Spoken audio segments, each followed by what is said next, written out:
வணக்கம். இது எதுக்கு பார்த்திபன் சான்ஸ் கேட்குற மாதிரி இப்படி வாசல் நின்றுருக்காரு அப்படின்னு உங்களுக்கு தோணலாம். உண்மையிலேயே 38 வருஷத்துக்கு முன்னால் தாவணி கனவுகள் படம் இதே பில்டிங்கில் தான் வந்து பூஜை போட்டோம். இப்போ பார்த்தீங்களே அந்த இடத்துல பார்த்திபன் இதே மாதிரி நின்று இருந்தார். அப்புறம் பக்கத்தில் போய் அப்போ மூர்த்தி அப்படி தான் நான் கூப்பிட்றது, மூர்த்தி அப்படின்னு. என்ன மூர்த்தி அப்படின்னு, ஏன்னா 2 பேருமே சான்ஸ் கேட்டு நம்ம பாலகுரு சார் வீட்டு வாசல் நின்றுருப்போம். இப்படி ஒருத்தர் அப்படி ஒருத்தர்.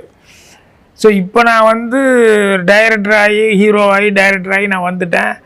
இன்னும் பார்த்திபன் வந்து என் வீட்டு வாசலில் வந்து அங்கே முன்னால் வந்து என்ட்ரியில் நின்றுருக்காருன்னு. என்ன மூர்த்தின்னு, சார் நல்ல கேரக்டராக இருந்தால் புது படத்தில் அப்படின்னா அப்போ எனக்கு கஷ்டமாக இருந்தது. அப்புறம் தான் நான் சொன்னேன், இல்லை நீ அசிஸ்டன்ட் டைரக்டராக செய்கிற, ஏன்னா எவ்வளோ நாளாக வந்து டப்பிங்கு நடிக்கிறதே கேட்டிருக்க. அசிஸ்டன்ட் டைரக்டராக செய்துட்டுனா அப்புறம் நீ நடிக்கிறது யாரும் ஒன்று நீயே டைரக்ட் பண்ணும்போது ஒன்று நடிக்கிறது யாருமே ஒன்றும் யார்கிட்டையும் சான்ஸ் கேட்கணுங்கிறது இல்லையே. அதனால் இந்த படத்துக்கு நீ அசிஸ்டன்ட் டைரக்டராக சேர்ந்து வேலை பாரு அப்படிங்கிற மாதிரி சொன்னேன்.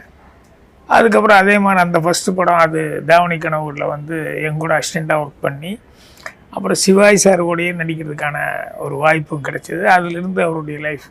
ஸோ அந்த ஞாபகார்த்தமாக தான் நான் வந்து வாசலில் வந்து அதை காமிச்சு, இந்த வாசல் தான் இங்கே தான் பார்த்திபன் இப்படி நின்றுருந்தார் அப்படின்ட்டு.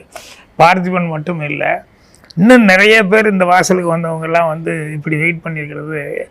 நான் இது வரைக்கும் வாஸ்து அப்படிங்கிறது வந்து பெருசாக நினைக்கிறது, அது ஒரு பெரிய நம்பிக்கை அப்படி இப்படின்லாம் இருந்ததில்லை.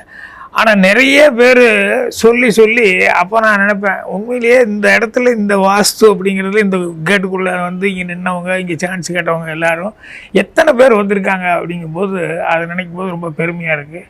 ஸோ இன்றைக்கி தாவணி கனவுகளை பற்றி பேச போகிறவங்கும்போது அதே மாதிரி பார்த்திபனா அதே இடத்துல நிற்க வச்சு நான் போய் ரிசீவ் பண்ணுற மாதிரி பண்ணேன். மற்றபடி வேறு ஒன்றும் இல்லை, ஒரு காமெடிக்காக பண்ணது.